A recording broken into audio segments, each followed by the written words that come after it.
The enemy inside you, inflammation's crippling effect on your health. That's the topic that we're talking about today. You know, inflammation is kind of this buzzword that's sort of going around. It's gaining more and more momentum as we start to understand it more. We're going to really try and dive into the details of what is this inflammation? Is it normal? Do we like it? Do we not like it? Should it be part of us? Should it not be part of us? And we're going to pretty much cover all those bases. Like I said, we got a lot of stuff to go through. I hope some of it's not going to go over the head, but I'm sure some of it will, because we're going to talk about some of the breakdown and the pathways as to what's going on with regards to inflammation, so you have a really good understanding as to why it's good or not good for you. And then we're going to cover the things that promote anti-inflammatory things and things that actually promote what we call pro-inflammatory. So things that cause inflammation and things that help combat and fight it. All right? So we'll first start off by trying to define what is inflammation. Well, it's normal. It is healthy. And it actually is necessary. It's a good part of your body. You need it. You need it to heal. You need it to be healthy. We can see it. We can feel it. We can measure it. And we could do so in the form of heat, pain, redness, and swelling. Everybody's rolled an ankle, or everybody's got a cut, or something like that, or sprained the wrist, or something along those lines. So if you roll and you sprain your ankle, what's the first thing you feel? Pain, pretty much. So you start to get some pain, and then what happens? It starts to swell up, so it starts to inflame. So we get some swelling, it turns red, and if you really put your hand on it, it actually is pretty darn hot. So that's one of the ways you can measure inflammation. And it doesn't just happen in your ankles and elbows and wrists, but it also happens deep inside and things that you actually can't really feel that it's going on, but it is going on. Inflammation is the body's way of getting more nutrients or nourishment and immune activity to an area of the body that actually needs to heal. What's the big deal with inflammation? To know that, you have to understand a little bit between acute inflammation, chronic inflammation, and something called autoimmune disease, because they're all different degrees and levels of an inflammatory response. Example, please, because I don't know what you're talking about so far. Okay, fair enough. So, this chart explains it all. I don't think I have to say anything, right? Got it. That's it. Moving on. So this is like a finger. If you can picture a finger blown up ridiculously large. So here's the outer surface, the skin, right there. And here's, let's say, a blood vessel that's closest to the surface of the skin right now. So let's say you get an abrasion, a cut, whatever, a laceration, call it what you want, but there's a break in the skin. What happens when you break skin? What usually starts coming out? It starts bleeding. Is that a good thing? Yes. It can be. What do you want it to do? You want it to continue to bleed? No. No. So your body releases something called, anybody know? Coagulant. Coagulants, which are platelets. So platelets come along here. It's the first thing your body does because it doesn't want you to bleed out. But anytime you break the skin, you allow infections, bacteria, viruses, pathogens, whatever, to start to enter into your body. So that's what these little black little ant-looking things are over here. So as soon as the platelets start to form, there's these things called mast cells. And mast cells is part of your immune system. Well, they secrete certain hormones, or what they call factors, and they communicate with the blood vessels that are closest to this region. Because you want two things to happen. One, you want to get lots of nutrients there to help heal it. And two, you want to cause inflammation so that they sort of pool around that region. All right? And you start calling in different parts of your immune system. So the way it does it is if blood flow is going this way, it actually tells the blood vessels here to kind of cramp up a little bit. So now the blood flow slows down. And then there's these membranes on your blood vessels here, and they tell it to actually expand and open up.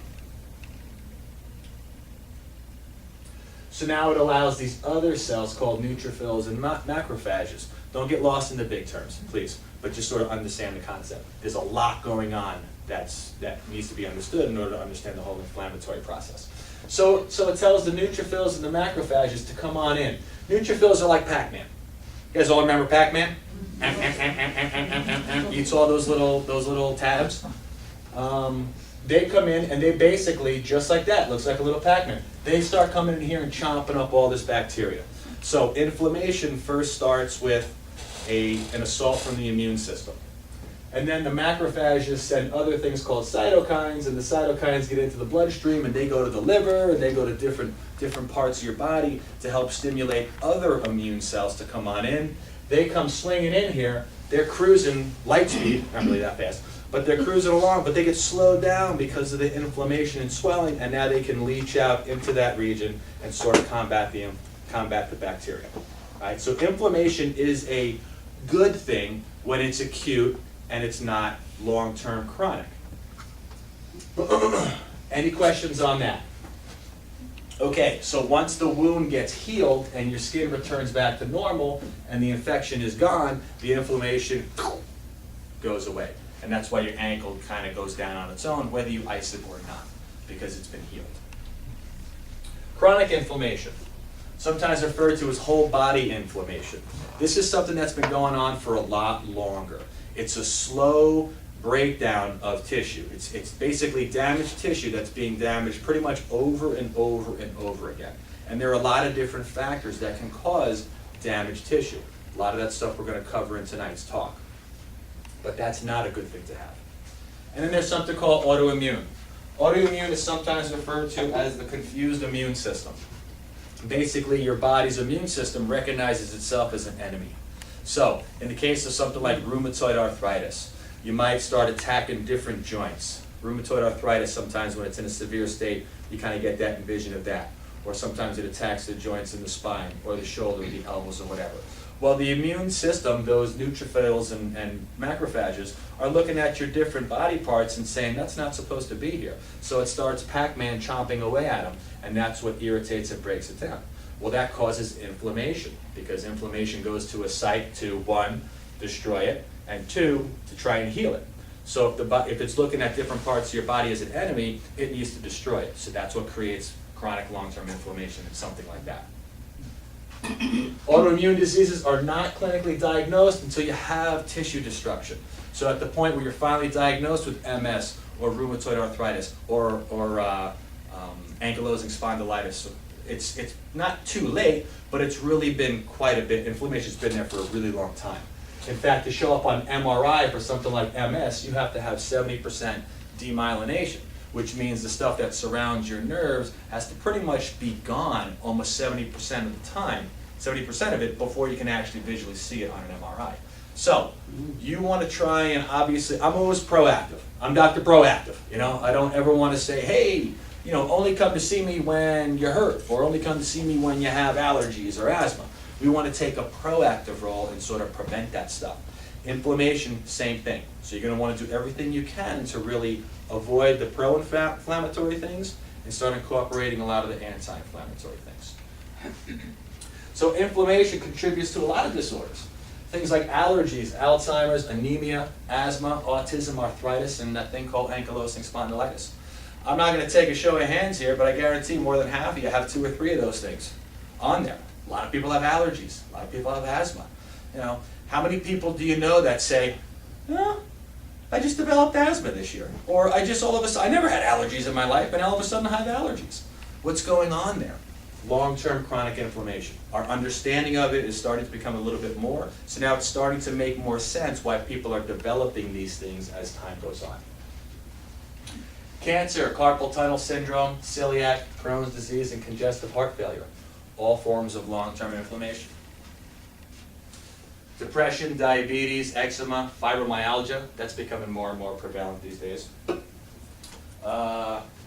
Gastroesophageal reflex disorder, that's what GERD is, and Guillain-Barré syndrome. It's just a neurological, really serious, severe neurological thing that's going on.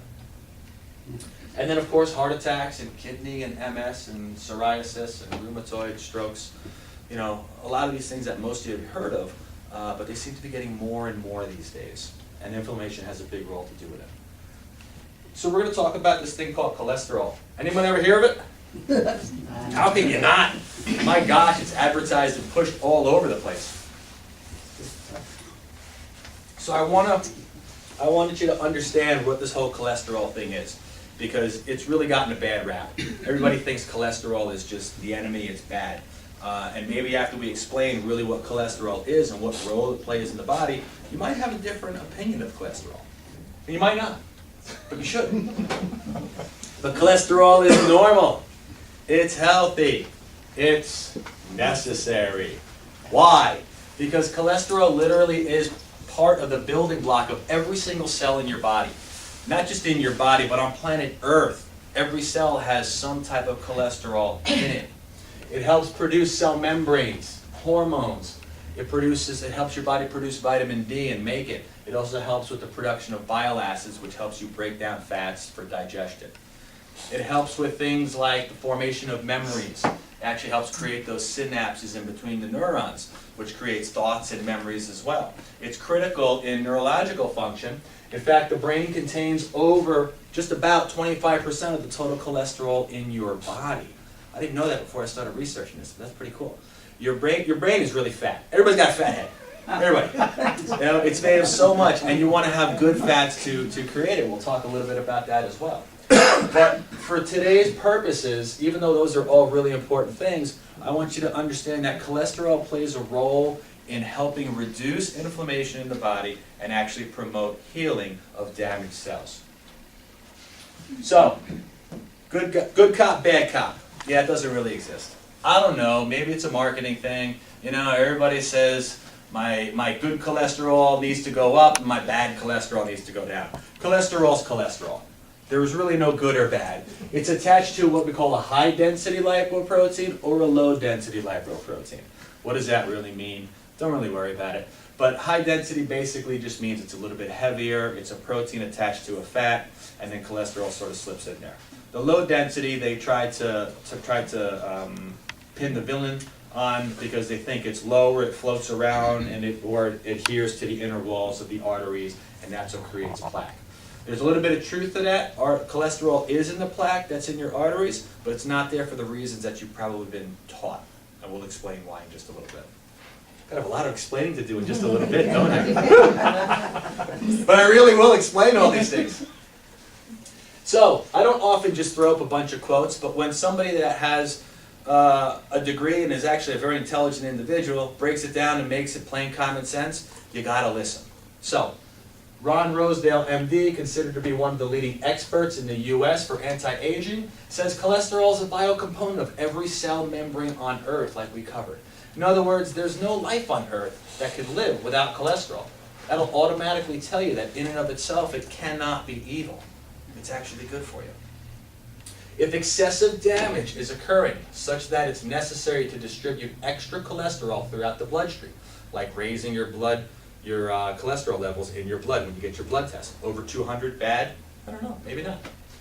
It would not seem very wise to merely lower the cholesterol and forget about why it's there in the first place. So we're going to talk about the why in just a moment. It would seem much smarter to reduce the extra need for the cholesterol, the excessive damage that's occurring, the reason for the chronic inflammation. So, cholesterol is really a good thing in your body because it has to rebuild the cells. You cut yourself, you have an inflammatory response. Cholesterol is partly there to repair it and partly there to shut down the inflammation to bring it back to normal. It's a good thing. So you have a damaged cell, you have inflammation, and then those cytokines and all those things, remember we talked about that? Yeah, you remember all those words, right? But they send all that information to different parts of your body, like the liver, and your liver produces cholesterol. And it produces cholesterol because somewhere in your body said, hey, I need you, we got some damaged tissue, it's hot, it's inflamed, let's get this thing healed so we can get back to being healthy and well again. But the problem happens when you have chronic inflammation, it's like a constant supply. And that's when you start having elevated cholesterol levels. So, what do these three pictures have in common? They have a couple things in common, as this morning's class pointed out. Something's on fire. Fire! Very good. What else? Fireman. Somebody's trying to put the fire out. Fabulous! That's it. Stop right there. I was getting all sorts of things. There's trees! Yeah, there's trees. There's water. Yeah, there's water. What is it? But it's fire and firemen. That's what I really wanted to try and get out of you. All right? Inflammation is like what? What do you think? Fire. Yeah, the fire. I want you to think of the fireman like cholesterol.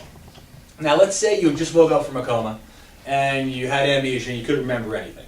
somehow you remembered how to drive a car, just for the example. So you're driving around town in your car, and all of a sudden you see a building's on fire. And you see, you know, a half a dozen people outside kind of crying, looking at the fire, and you see these guys with these hoses, dressed up in these funny uniforms, spraying this house. And you're like, wow, that looks like a pretty dangerous situation. So you don't want to stop because you don't want to get hurt.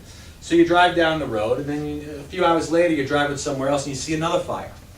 And now you see some different people, and now you see the same person dressed in the same thing. They got the hat, they got the helmet, they got the water, and they're spraying this fire.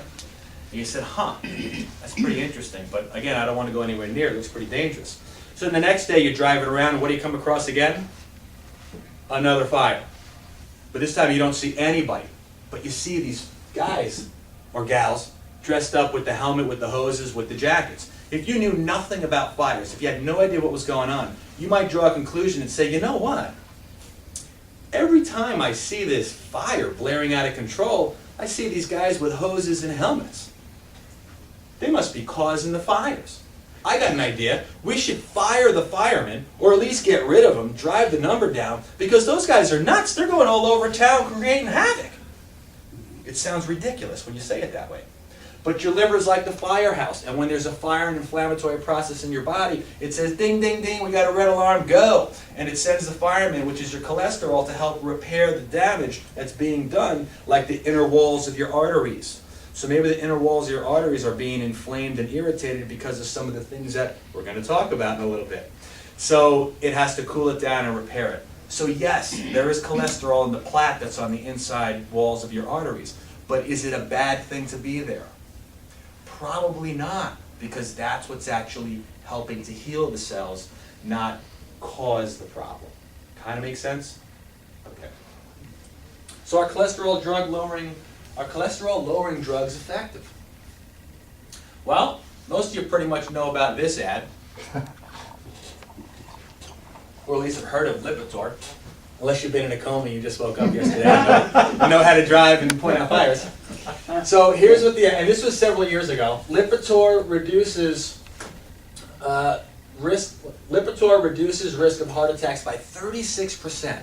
You know, that's actually a really pretty high percentage when you're talking about statistics. What that means to me when I first read that is, you know, 1 out of 3 people can get their life saved if they're taking cholesterol-lowering medications like Lipitor. I don't know what that percentage means to you, but when I read it, that's kind of what I see. So you read a little bit lower, and it says, if you have risk factors such as family history. We're going to touch on that. High blood pressure, age. I don't really know what that means, if you got age. I got age, you got age, we all got age. Old age, middle age, young age, I don't know. So we all have age. Low HDL, there's the quotes, good cholesterol. See, they know they can't even call it good or bad, so they got to throw the quotes in, because it's really just cholesterol. Or smoking. I think, you know, I think anything would benefit your health if you're smoking, you know, in addition to. So obviously cutting back or cutting out the smoking would be the best thing to do. But, you know, again, there's that 36%, and most people would think, wow, you know, that's worth the side effects if it'll save 1 out of 3 people's lives. So we're going to talk about something called NNT. Has anyone ever heard of NNT, numbers needed to treat? Most people haven't. And to be honest with you, most doctors, whether they're chiropractors, whether they're MDs, most of them don't know that stuff either. I never heard of it until I started looking into this stuff. But it's in the research department, and it's a really important number, and we're going to explain what it is. Numbers needed to treat basically answers the question as to how many people have to take a particular drug to avoid one incidence of a particular medical type issue.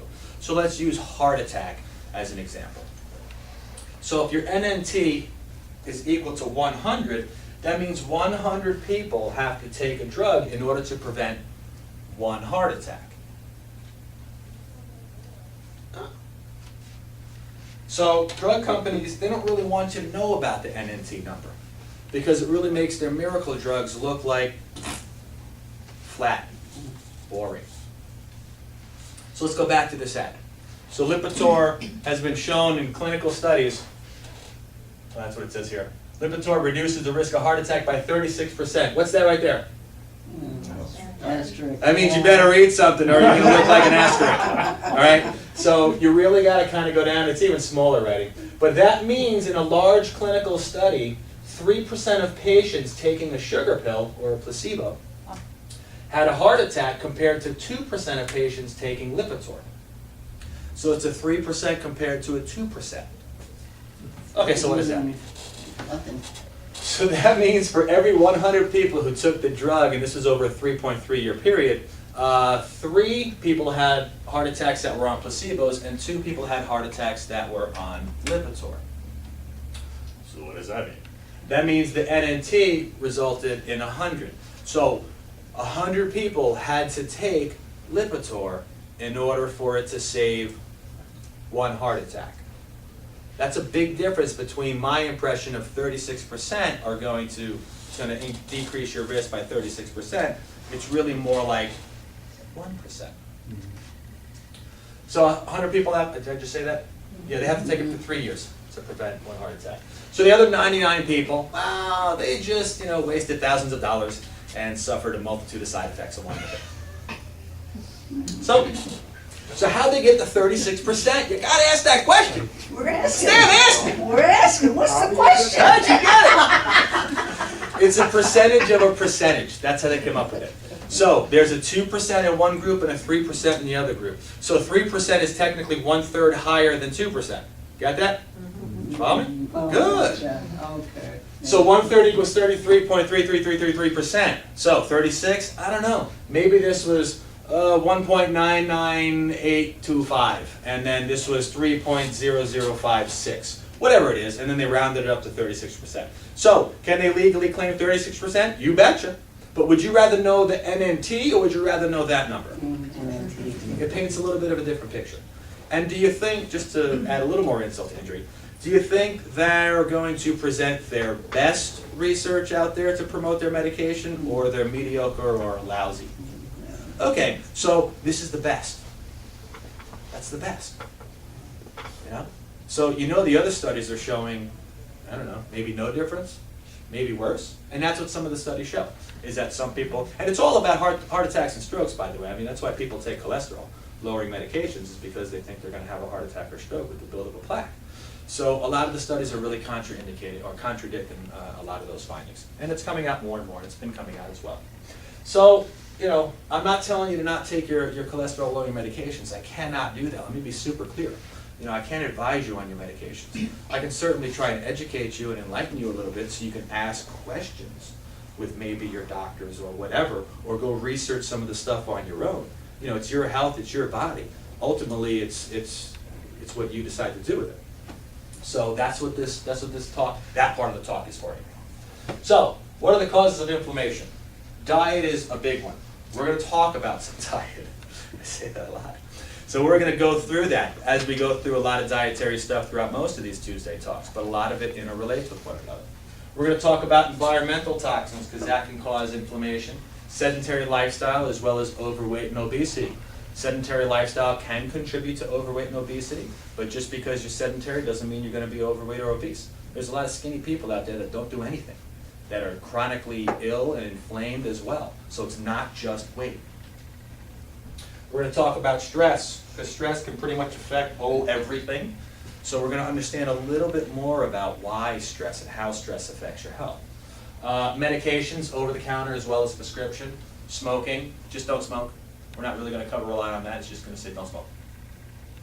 Genetics, that's a very interesting one. And we're going to show you a video or two on that. They're about 1 minute to 2 minutes apiece, and they're really powerful. So hopefully it's going to change the way you think about your genes.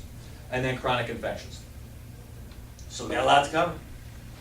So diet, avoid eating foods like trans fats or hydrogenated oils. Every cell in your body is created with fat as well as cholesterol. And you want to try and rebuild all those cells with good fats. So good fats are going to be things like omega-3 fats. But trans fats are really bad for you. They're man-made, they're artificial, they have no business being in your body. And when you start to use trans fats to feed your body, you start creating abnormal cells. And the body's got to get rid of it. Abnormal cells are cancer cells, essentially. And your immune system can pick them out and get rid of them. But if 90% of your cells are going to be abnormal cells, what do you think is going to happen? You're going to get cancer. So you really want to start eating well with that, regards to that. High omega-6 fatty acids. These are things like some of your cooking oils. Anything that's like a vegetable type oil. Cottonseed, safflower, sunflower, soybean, and corn oils. A lot of these oils are also genetically modified. We're not going to talk about GMOs because it's a whole other topic, but that's something that's really coming to light as well. So you want to try and stay away from those types of things, particularly your soybeans and your corns, because most of the soybean and corn in this country is pretty much genetically modified. So you want to stay away from fried foods. They're just plain not good. Just plain not good. Those are the artery cloggers. And you want to stay away from sugars as best you can. Sugars, there's a lot of names for them. They end with ose, most of them. Glucose, sucrose, fructose, maltose, dextrose, all sorts of oses out there. You see ose? Thank you. Put it back. Okay? Also syrups, white and brown sugar, cane sugar, whatever. You're not going to get away from it all, folks, but you can really try and modify and try and eliminate as many as you can. Don't do artificial sweeteners. Those are worse than the regular sugars. They have all sorts of chemical compounds that they break down to in the body and cause all sorts of other problems. Just really try and stay away from the artificial sweeteners. There's better options out there. Avoid eating the foods like refined grains. These are found in bagels. You know, a lot of people think bagels are a really healthy choice. They're really not. They're just bleached out, nutrient depleted flour. And they throw a couple of ions in there to make it sound like they have some vitamins. And that's it. So they're just like empty calories. Not much nutrition in there. Most of your breads, your cookies, your cakes, try and get away from the refined, I'm having trouble with that word tonight. The processed foods. Alcohol. Yeah, I know there's some alcohol that's been, shown to be pretty good. Your red wine, occasionally here and there. If I say, sure, anything in moderation, usually moderation starts off in moderation, but you have one drink a week or something, I don't know. And then after a little while, you're like, well, moderation says I could have 2.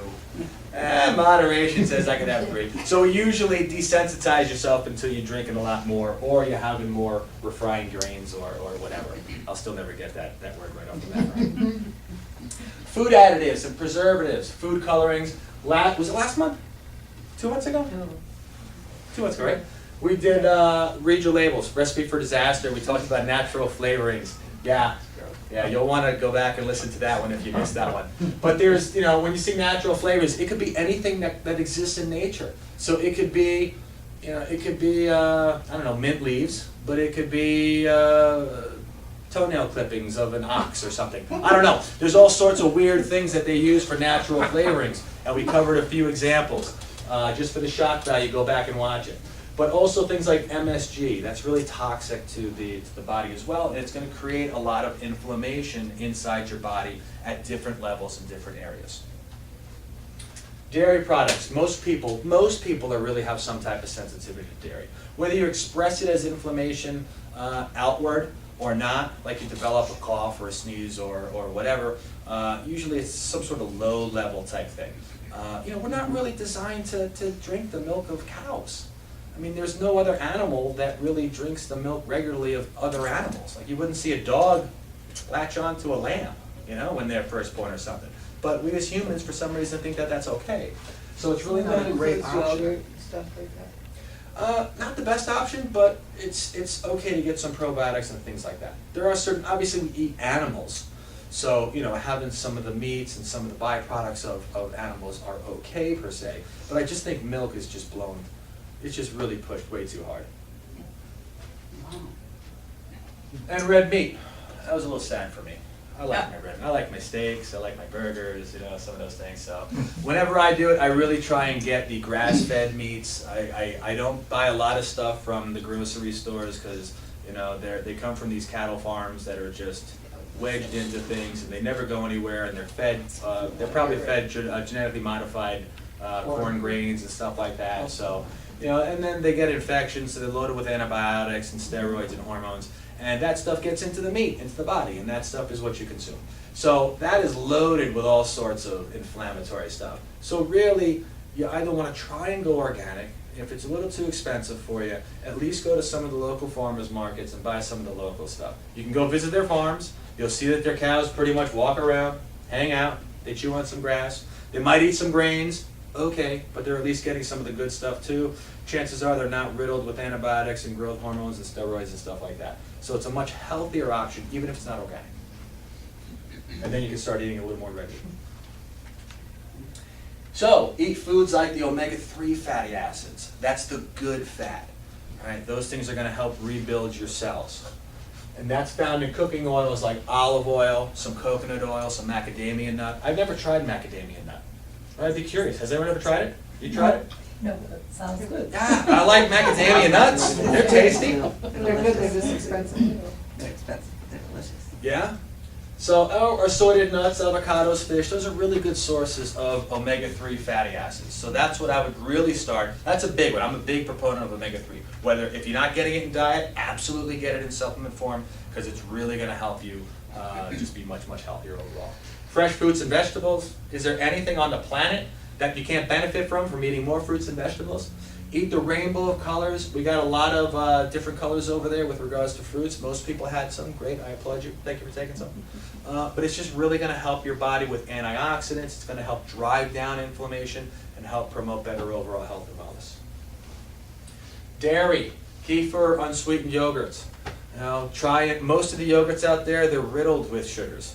And if they're not riddled with sugars and they're low, then they got artificial sweeteners in it.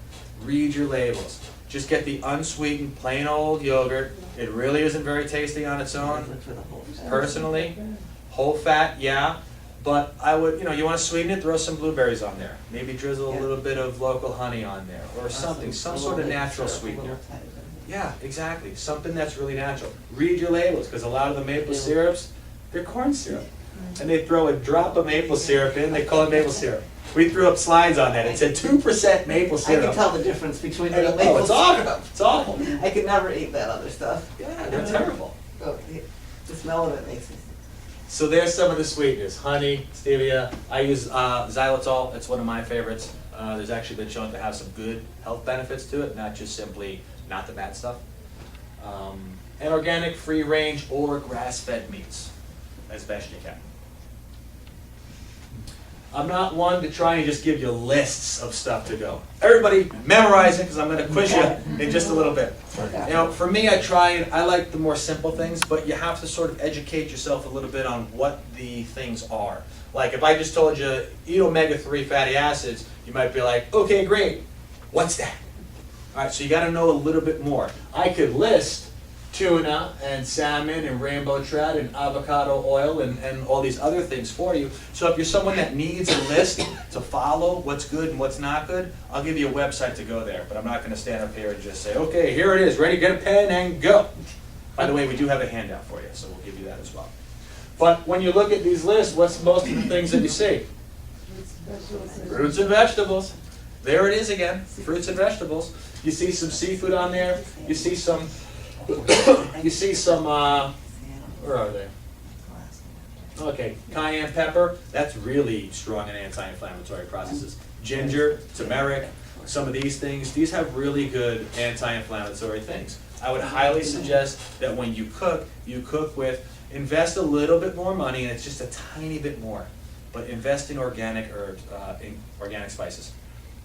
They're just a fraction of a bit more expensive, almost not even, and they have so many more health benefits. If it's not organic, that means it's passed through an X-ray chamber and it's been radiated to try and kill any potential pathogens that might be on there, and you end up denaturing and losing a lot of the nutrition. So it might still taste like cayenne pepper, it might still have ginger flavor, but it's going to lose a lot of the nutritional properties that are in it. So if you're cooking with spices, get rid of the old and buy some new ones and stick them in there. Well worth your money. So for a list of specific foods that are pro or anti-inflammatory, go to inflammationfactor.com. Now in there, they're going to give you a rating, and that rating is either going to be positive or negative. The more positive, the higher the number is, the more anti-inflammatory it is. So that's where you're going to find your omega-3s, your fruits, your vegetables, and things like that. If you start seeing negative numbers, those are the pro-inflammatory things. Those are the things that are going to cause cellular damage, more inflammation in your body. This is what the website looks like. So when you plug it in, inflammationfactor.com, you'll come to the home page. You'll come down here, look up IF ratings, click on that, and up pops this list. So you can type in whatever you want. Let's say you eat bananas, or let's say you eat, I don't know, cheese doodles or whatever. I have no idea if cheese doodles is on there or not, but I'm pretty sure it'd be in the negative numbers. That's my guess. But you have almonds and avocados that have an IUP rating of 64 and 57. Then you have breads, pita, white bread, which is a negative 62. So there's your breads having the negative numbers, and your fruits and vegetables having the positive. They have some that are in like the thousands, but those are most of your herbs and stuff like that. So I don't know what the serving size is. Like I wouldn't eat a tablespoon of cayenne pepper. I mean, I don't know what the serving size is, but you know, cayenne pepper is one of the ones that's really high up there. So strong anti-inflammatory processes. So again, if you're one of those ones that wants to look up, maybe have your favorite foods. Just plug it into this thing and just see if it's good or bad. Because if it's good, hey, enjoy it. If it's bad, I want to reconsider. Environmental toxins. Pesticides on your foods is first on that list. So, you know, anytime you can, did you ever see pictures of these industrialized farms spreading their fertilizers? What do they wear?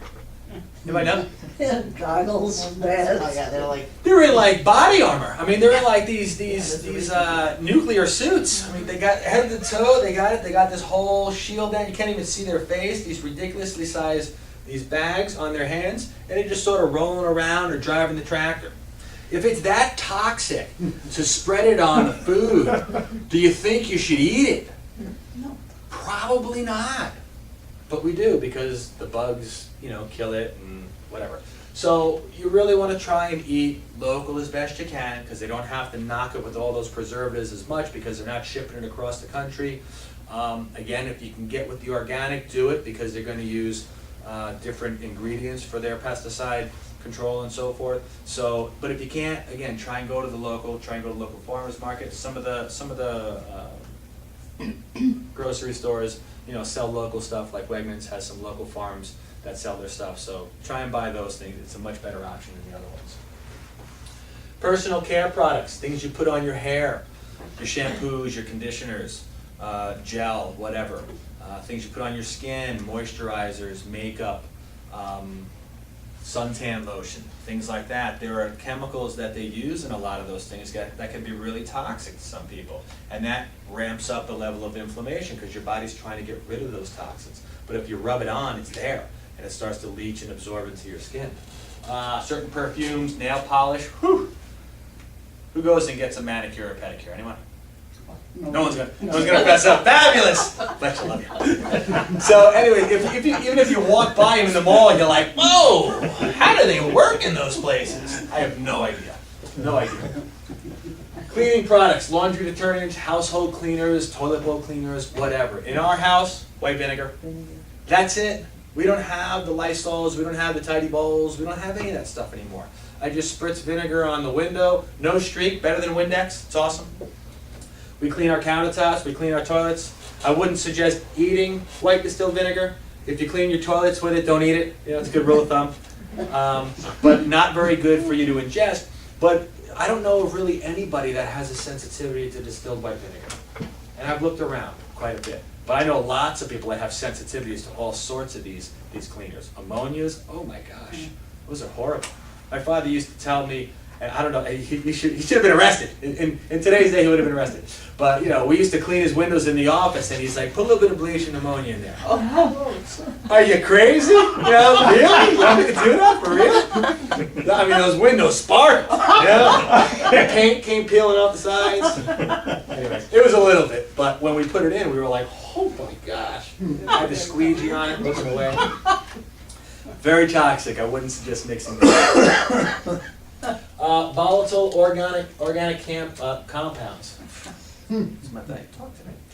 So moldy, musty places. Some people have those in their basements or whatnot. Try and dehumidify those things. Really try and dry this stuff up. People can be very sensitive to these things. And when you start ingesting those types of things, those spores, that could be really toxic inside as well.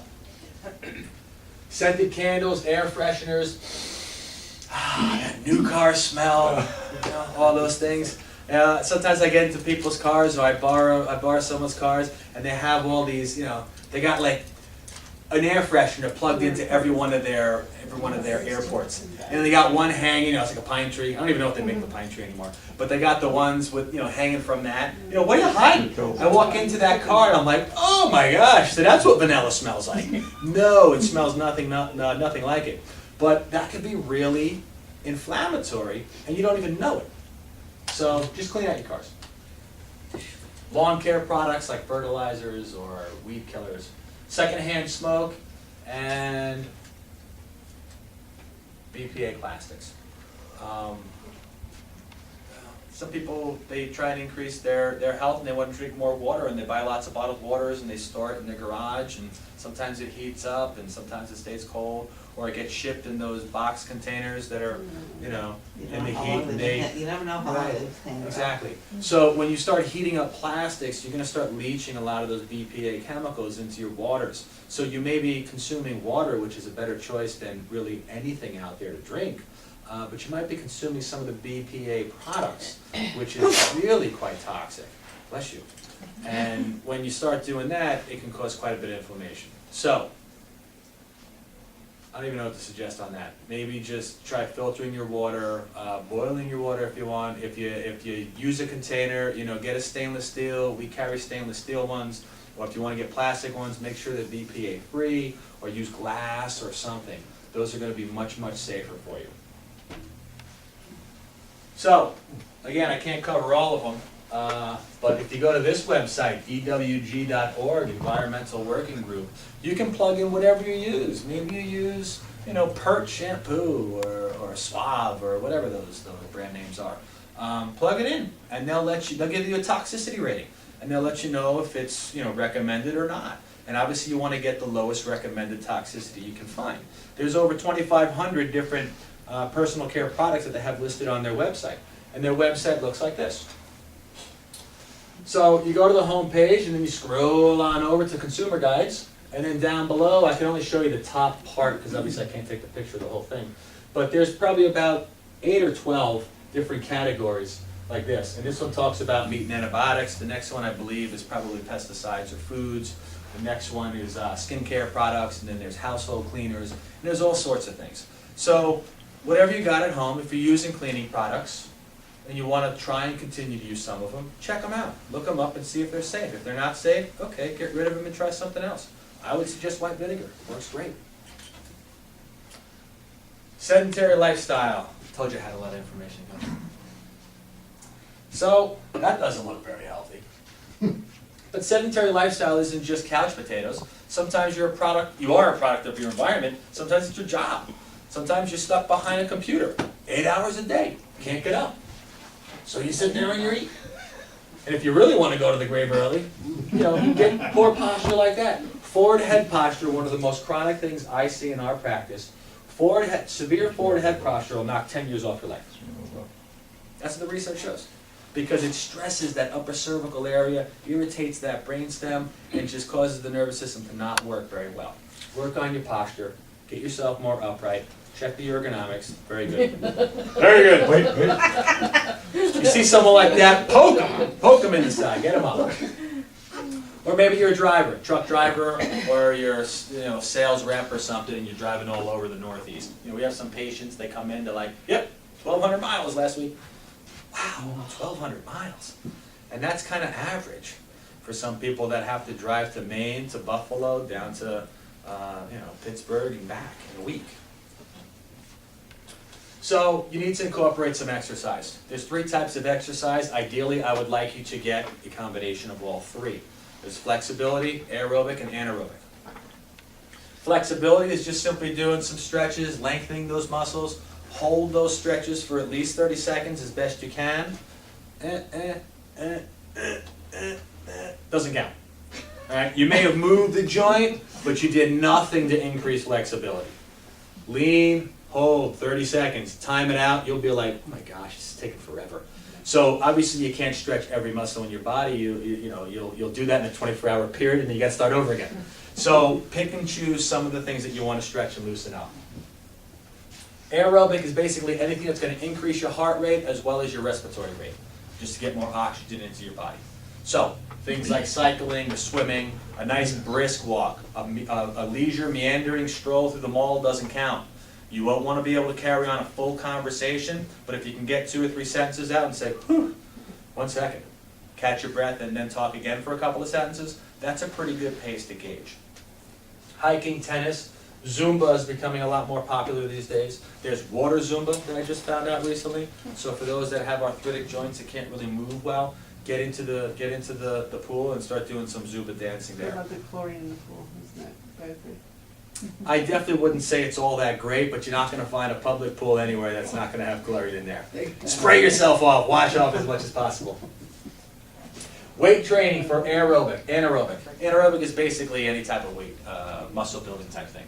So, working out with TheraBands or free weights or machines. You can do an exercise ball. You can use just your body weight, like pull-ups, push-ups, or sit-ups. And you can even do something called plyometrics, which is a lot of fun too. I don't care what you do, but just get out there and start moving. Stress. Physical stress, chemical stress, and mental stresses. Physical stress could be like that poor posture. It could be lack of activity, like the couch potato. It could be excessive activity. Maybe you're one of those people that just never stop. That's not that good either, because you don't allow your body to rest.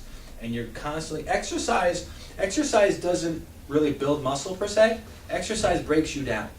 And then at night when you rest, your body says, I don't want that to happen again. So it actually builds your muscles bigger and stronger so that you don't, injure yourself.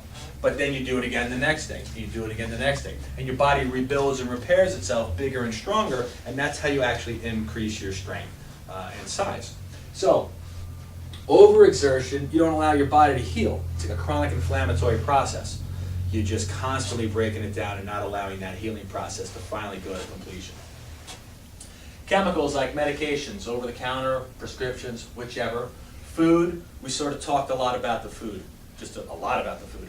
And environmental stresses, some of those things that we just spoke about as well.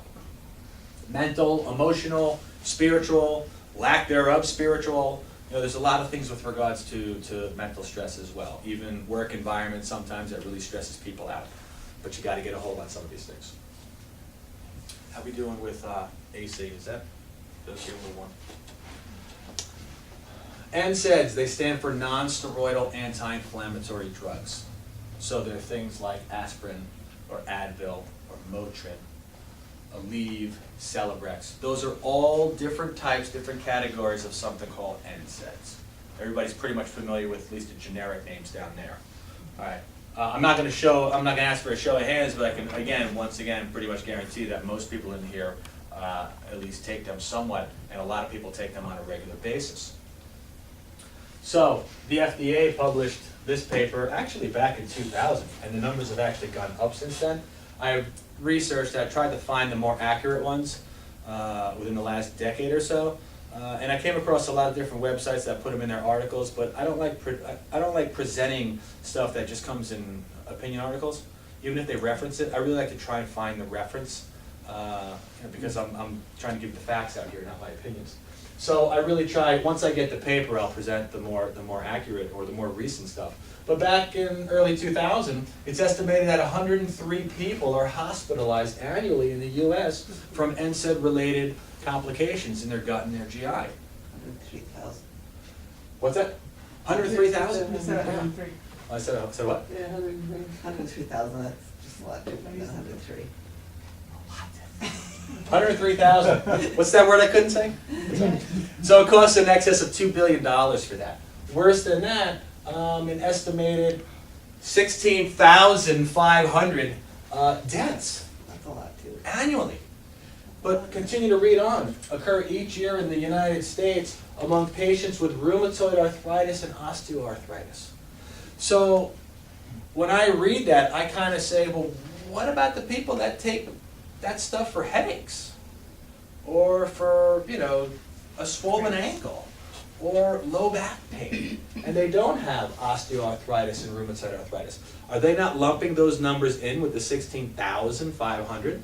That's why when you look around, you read numbers like 40,000, 60,000, you read numbers that are more or less. So I don't know where they're all getting their numbers from, but this particular one seems to be picking on just 2 groups. And maybe that's a lot of the Celebrex in there, because that's a lot for the arthritis and the rheumatoids and so forth. And those are really strong, powerful medications, not to be messed around with. But a lot of people are dying on this stuff, and people don't know it. So I'm not telling you to take it or not take it, but maybe you didn't realize that, you know, people do die. Tens of thousands annually. So we'll talk a little bit about this stress. Why does stress affect so many things? Well, when you have acute stress, that's good. Acute stress is like exercising. You know, you hammer on your body for about 30 minutes, an hour or so. You let yourself rebuild, repair, good. You get stronger the next day. You can go out and do it again. So acute stress, your body releases hormones like this thing called cortisol. Most people have at least heard of it. Many people don't know what it is. But it's a hormone. And that hormone floats around your bloodstream, and it does different things to your body. So cortisol is considered like the fight or flight hormone. So let's say you're out there in the jungle. You know, think about the primitive time, caveman. And all of a sudden, here comes a lion. Ah! So what do? You got to drop everything, and you just got to book it, because there's no way you're going to fight that lion. So cortisol gets released instantly into your bloodstream, and it does a number of things. It prepares your body for fight or flight in a stressful event, like a lion. Your heart rate goes up. Why? Well, because you're going to be running as fast as you can, so your muscles, your legs are going to need as much oxygen and nutrients as possible so you can run the distance. So your heart rate goes up, your lungs take in more oxygen by breathing a lot faster, and your blood flow increases to try and get those nutrients to those body parts. Parts of your immune system actually become temporarily suppressed because it's not so important to fight off that bacterial infection, because that guy's going to eat you. Right? So you got to get away from the stressful event before you can start healing the other stuff. And that actually reduces your inflammatory response. But hold on a second, that reduces inflammation in an acute scenario. What does acute mean? It's not cute, you know. It means short-lived. So in a chronic inflammatory state, different things happen. It actually makes your immune system less sensitive to cortisol. So this is kind of like the kid that cried wolf. Remember that story? You know, wolf! Everybody, what?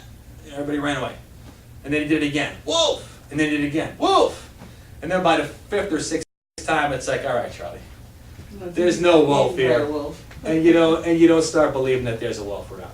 Well, if, you know, I don't know, kid cortisol is floating around all the time, and he's, you know, kind of telling you, hey, there's some emergency going on, there's some emergency going on, there's some emergency going on. Your immune system's eventually going to be like, get out of my face, kid. You know, you keep doing this all the time.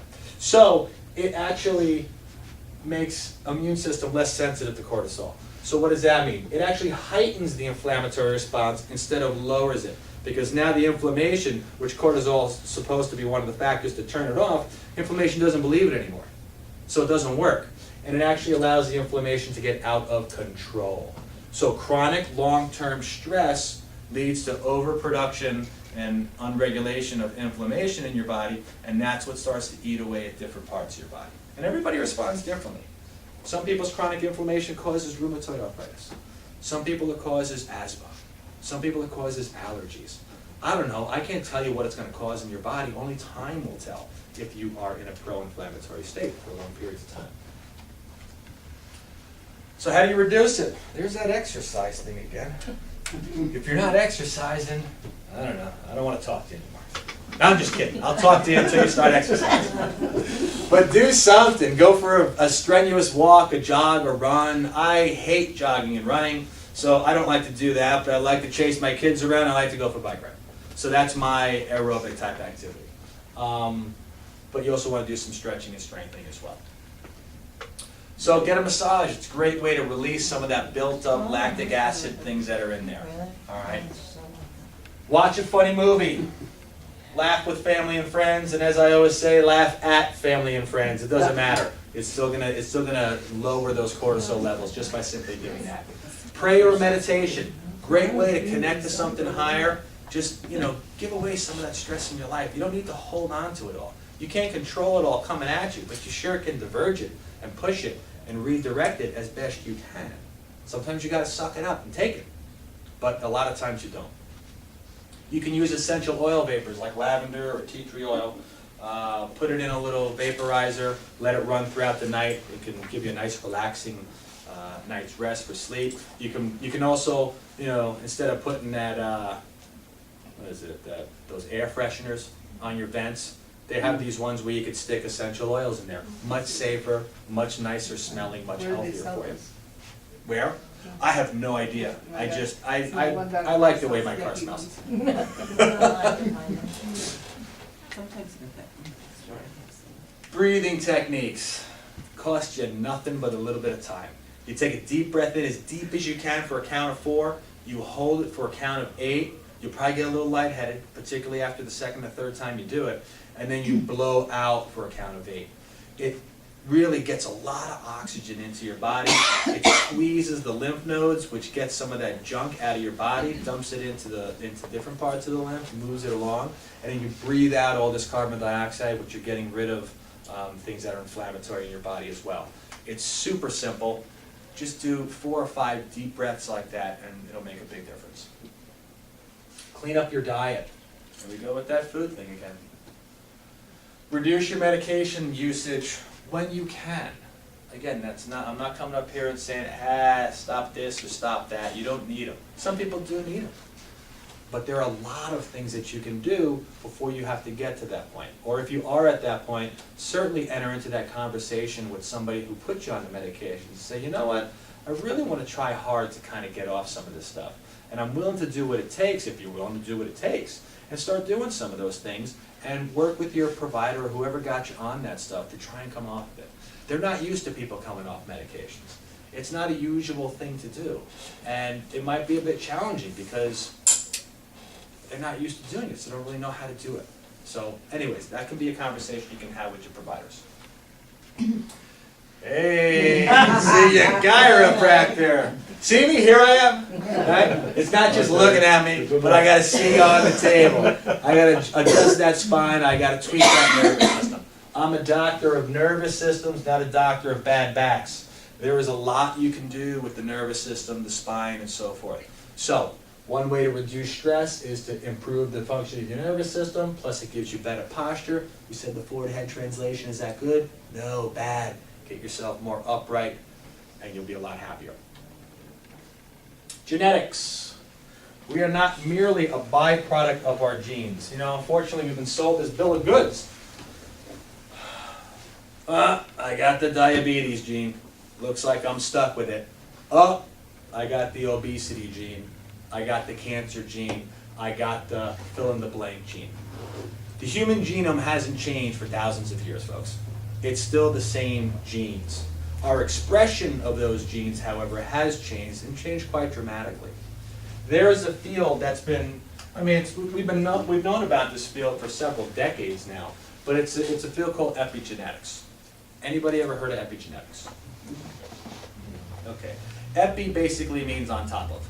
So this is like the epi gene. It's this switch that sort of sits on top of your genes. And you can turn these genes on, and you can turn these genes off. Unfortunately, you can't just reach in and say, okay, turn off the cancer gene, turn off the diabetes gene, or whatever. So you may, yes, truly have certain genes that predispose you to certain health problems, but that doesn't mean that you're going to activate those genes and have it become a problem. And epigenetics, we're starting to learn more and more about these epigenes and how they work. It's actually a pretty cool field. So Dr. Bruce Lipton was doing experiments with genetic cloning probably about 35 years ago. And they took a petri dish and they just replicated the same cell over and over and over.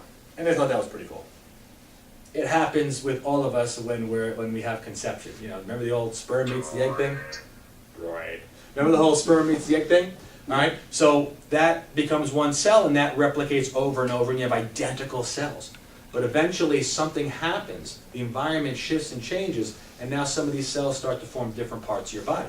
So what he did was he took this dish and split it into 3 different dishes, and put them into 3 different environments. And some of them formed bone, some of them became muscle, and some of them became fat cells. They were all identical with the same exact genes. but in a different environment, they were able to express themselves differently, and they became different things, even though they were identical to begin with. Got it? Okay. So that's what happens inside. The first system that actually forms is your spinal cord and your brain. That's why it's so important. That's why I work with that. But from there, your brain starts to dictate and tell different cells to start producing different things. So that's why the identical cell can now become a liver cell.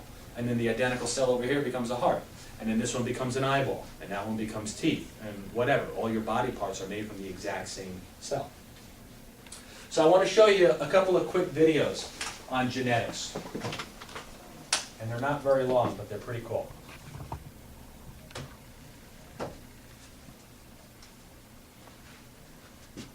Genes are not controlling our biology. When we get issues running in families, for example, cancer, we immediately look at a genealogy chart and mark all the recipients of this cancer running through the family, and then turn around and say, look, genetics, this is running in the family, so there must be cancer genes. What they've left out is this very interesting piece of research that reveals that when children are adopted into families that have cancer, the adopted children will express the cancer with the same propensity as any natural child in that family. But the interesting fact is the child comes from totally different genetics that doesn't even have that cancer. So it says being introduced into the family dynamics, which is where you learn perceptions and beliefs and attitudes, is what shapes the cancer, not the genetics that somebody came in with. So that's Bruce Lipton.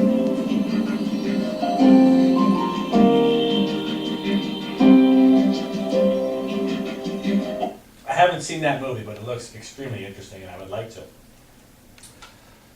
So here's another video. So basically, if you caught the gist of it, was people that are adopting children, they're adopting them into families who have totally different genetic makeup, but they're expressing the same diseases because they are in the same Environment. Yes. Yes. So Angela Jolie didn't need to have a total mastectomy. It's a personal choice, whatever it is. Some people do. So, Some people do that. They believe that. You Some have people like don't. an 85% chance, supposedly. How do you come up with that number? Is it like the Lipitor number? I mean, I have no Yeah, idea. that's true. I have no idea how to come up with these percentages and numbers. No idea. Bruce Lipton has this book out, a couple of them, but it's titled Biology of Belief. And basically, he talks a lot about really what you believe. I mean, your perception of reality has a major impact on your health. We did 21 Days to a Happier You. And that really is about scanning the world and changing your perception. Because you can think yourself into disease and you can think yourself out of disease. It's your mind is an extremely powerful thing. So he's a genius, this guy. I've listened to him live a couple times. You think I talk fast? This guy blows me. He makes me look like a snail compared to what he does. And most of his information like this. Bruce, I don't know what you're saying, but it sounds awesome. And some of it I really grasp and I get. But he's thinking on a whole nother level. He's been doing cellular biology forever. All right, so here's another quick little.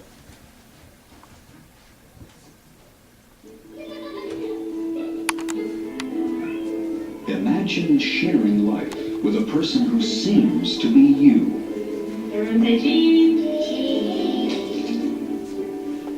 Created from the same fertilized egg, you share exactly the same genes. So profound is their influence, everything about you appears the same. The spaces between your teeth, the way you laugh, your body language. You are, in a word, identical. Or are you? As infants, they were very much alike. Their physical similarities are obvious, and all their physical milestones happen at the same time. But functioning today for Jenna and Bridget, they're completely different. Jenna is enthusiastic, productive. Jenna's going to college, she talks about it all the time now.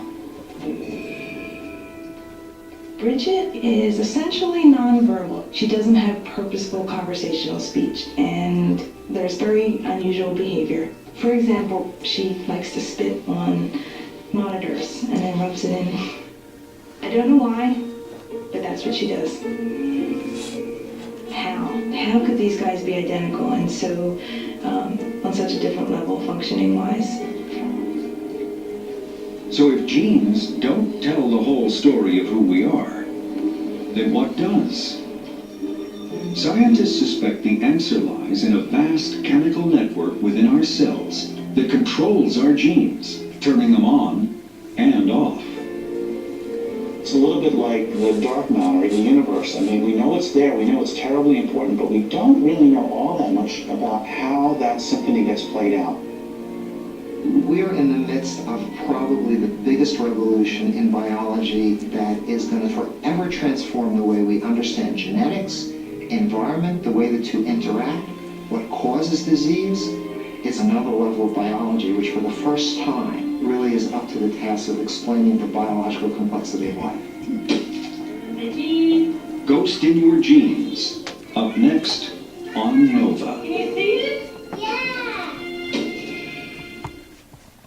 So I didn't see that one either, but that looks interesting too. So a couple things that they said in that particular video. You know, one of the guys said,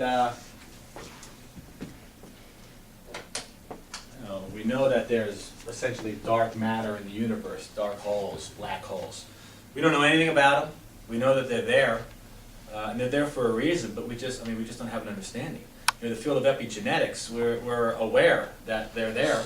We know that there's a reason for them. We know they can turn things on and off, but we don't really understand them quite right now.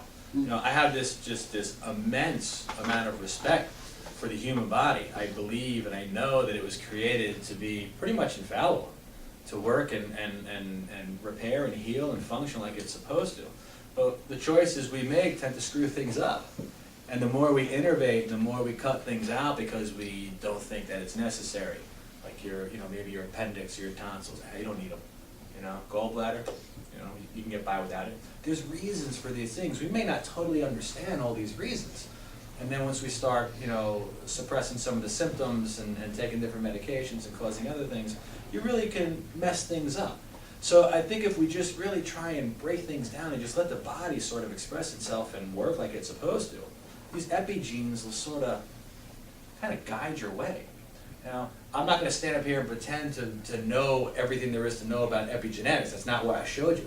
But I showed you to prove to you, or at least show you that, you're not just simply a product of your genes. You have choices. And if you do have the diabetes gene or a particular type of cancer gene or whatever, then you really got to be even more careful than someone who might not have it. And so then you really want to follow a lot of those things that we talked about with regards to inflammation, trying to decrease the pro-inflammatory stuff and increase the others. But I find it extremely interesting that, when you have twins, identical twins, that are manifesting and expressing their genes totally polar opposite, I mean, that right there has got to tell you that you're just simply not a product of your genes, that there's other things in play. So closing thoughts. This whole health thing, it's really not that complicated. We can make it as complicated as we want. Getting back to the whole epigene thing, it's great that we're looking there, but I know what's going to happen. We're going to try and find that one chemical compound that's going to be able to flip that one cancer gene off. And then we're going to create a drug. And then people are going to take that drug because they're afraid of the cancer, and they're going to suppress that cancer gene. But what are they going to cause? They're going to cause other sorts of, not just simply side effects, but maybe they're going to cause other epigenes to turn on. And now you're going to wreck that whole thing. And even if that doesn't happen, you might give somebody the false impression that, okay, I don't have to follow a healthy lifestyle because now I got the cancer gene suppressed. And so now you're going to lead to obesity and diabetes and all other sorts of stuff because you had that false sense of security. And unfortunately, I hope it doesn't go down there, but it probably will. But you all know better now. You know better not to fall into that trap. So, this whole health thing, it's not that complicated. You just gotta feed your body, you gotta move your body, and you gotta try and stay positive. I mean, those are like the three things there's more to it than that, but you could try and just break it down and be real simple. If you need to know exactly what the inflammation factor is on a peanut, okay, you can look it up. But I would just say get a variety and a diversity of a lot of the stuff that we went over. Start slowly, but start somewhere.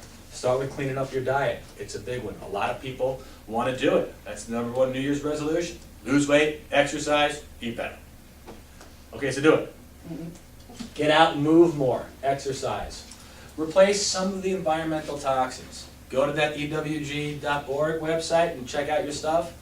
Or just take my advice and get rid of it all, just use vinegar. All right, that's just one component. But check out some of the other ones as well. Better handle or channel stress. Stress will just eat you alive. So you gotta handle it better.